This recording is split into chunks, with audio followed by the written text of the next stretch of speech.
very sadly, in the same day, we lost one of the all-time greats of professional wrestling and someone who was a contemporary wrestler that obviously, and we've seen the outpouring, reached and connected with a lot of people inside the business and a lot of fans at home.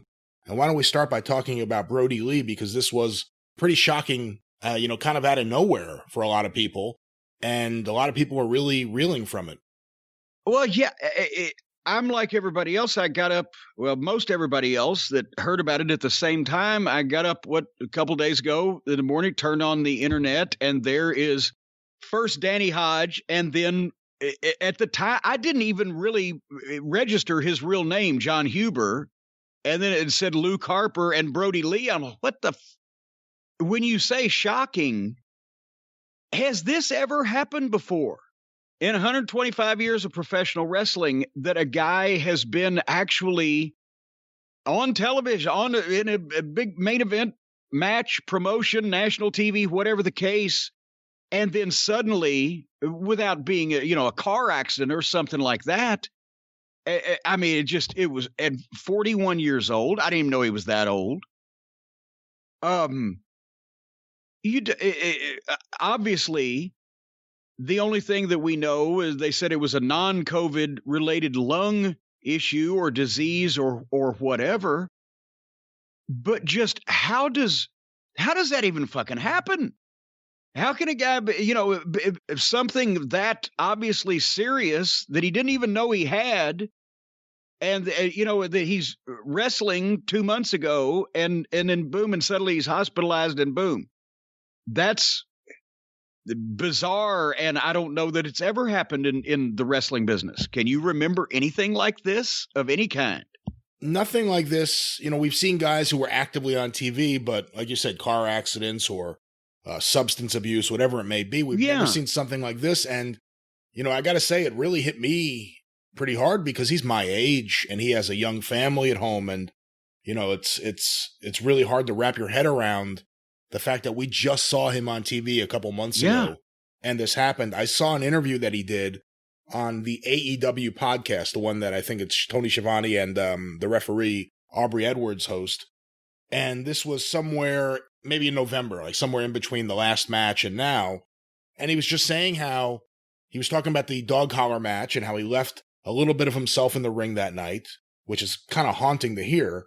Yeah. But he said that he was riding his Peloton, and you may remember a while back on the show, I discussed that I bought one of those for Suzanne. It's a cycling bike where you have a monitor and you connect to a studio in New York City where they have classes so you can kind of participate from home. Apparently he was regularly doing that, and for the first time ever, he couldn't complete the class. He had to get off the bike. He was just having some issues, I guess, breathing maybe.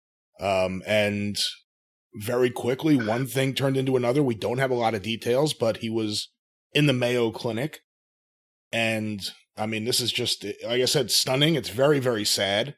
He was a young guy. And, like I said, you've seen on Twitter and you've seen everywhere the outpouring. I was about to say, it is even worse than anything else. Apparently, we come to find out this is the nicest guy that ever walked the face of the planet Earth, and everybody that knew him loved him.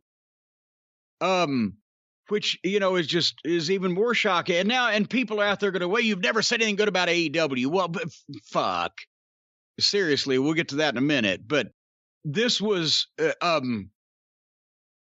guy who I had never actually, I think we've spoken about it. I've never met him. I'd never seen him in person and had seen very little of his stuff in the WWF because we weren't watching the shows or reviewing the shows then or whatever. But I'd always heard that, everybody said, oh, this guy's great and he's fantastic, blah, blah, blah.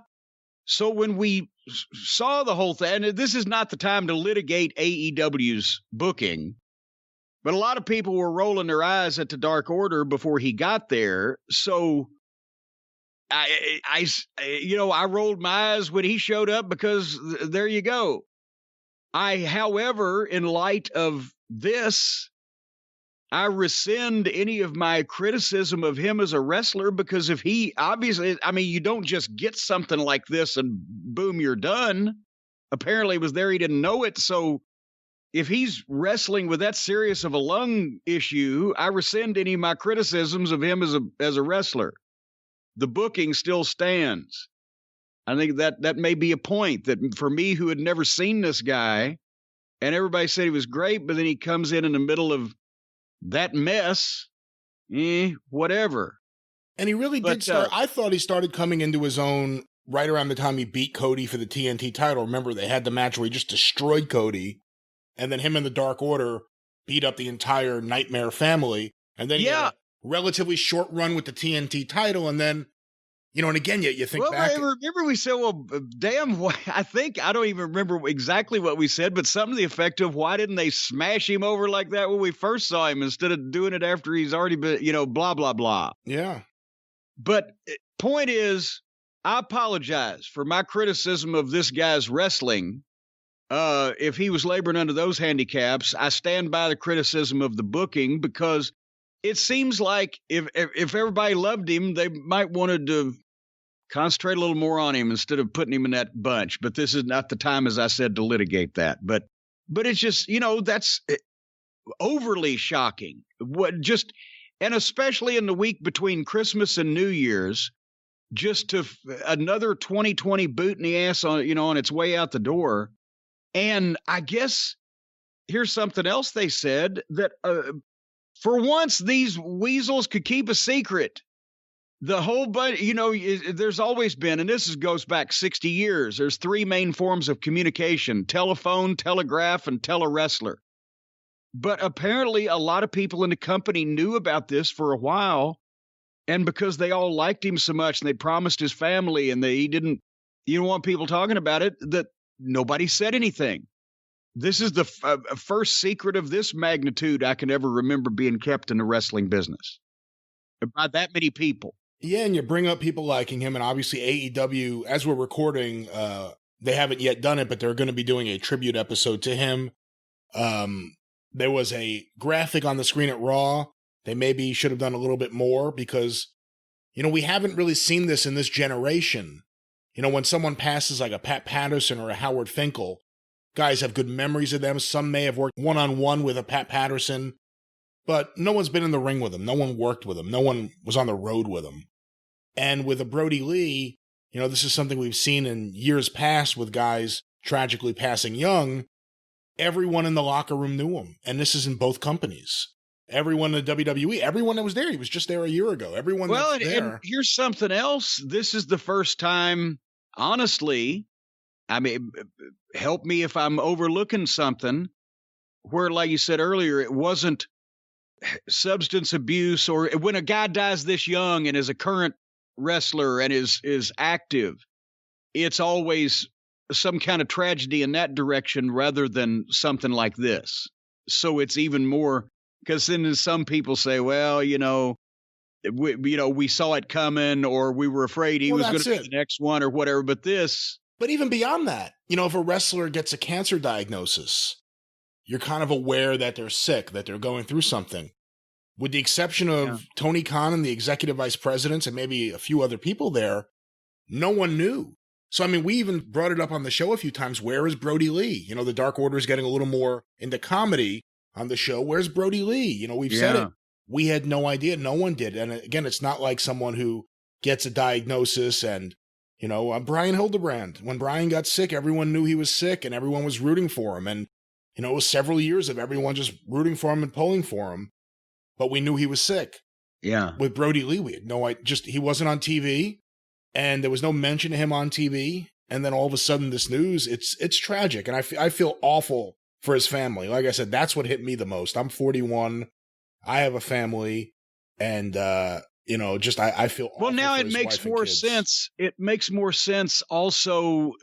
Somebody on Twitter was trying to stir me up a week or two ago. Well, did you hear what they did where Kenny Omega let Brodie's son pin him in the ring and win the world title, not on television, but at the show? And that just seemed like something out of the blue. But now it makes sense. Obviously, they were trying to, make his son feel better and keep the family cheered up and etc. So, anyway, and You will not hear any bad words from me on their television program. They can do whatever they want to do.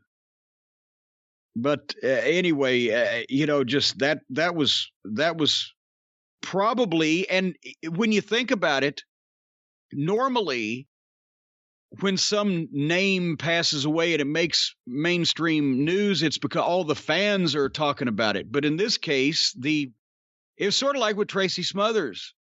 The guys in the business talking about it made it a mainstream thing. And because, like you said, everybody had seen him or knew him or worked with him or, been involved in something because he's been so many different places in developmental and in the WWE and in AEW and et cetera. So, that's too bad. No, it's really tragic, really sad. And, I know some people are doing some cool things. I think CM Punk and Mick Foley, all their t-shirt sales money for the next month, I think, all that money's going to the family. And AEW, like I said, not only did they keep the secret, but they're going to do a tribute show, and I think that they probably helped even more than we realize with the family. And, it's terribly sad, and that's the thing I tweeted. Just keep this. I feel awful for his family. Just, yeah, and it hit home with me, just the fact that he was the same age, and just terribly tragic. Well, and I guess to add, I'm sorry we don't have any firsthand stories because a couple of people have already emailed. Do you have any stories of Brodie Lee or whatever? No, like I said, never met him, unfortunately.